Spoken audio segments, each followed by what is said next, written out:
עליתי ממעלה אדומים, ובאופנוע משרת במטה הארצי. האופנוע שלי למטה.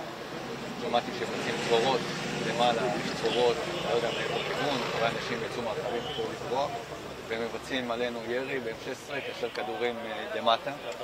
אני באתי מלמטה למעלה. שמעתי את הצרורות, ירדתי מהאופנוע, הורדתי קסדה, שמתי כובע זיהוי, הוצאתי את האקדח, דרכתי, התחלתי לצמצם לכיוון המחבלים, כאשר כל האזרחים מתחילים לרוץ.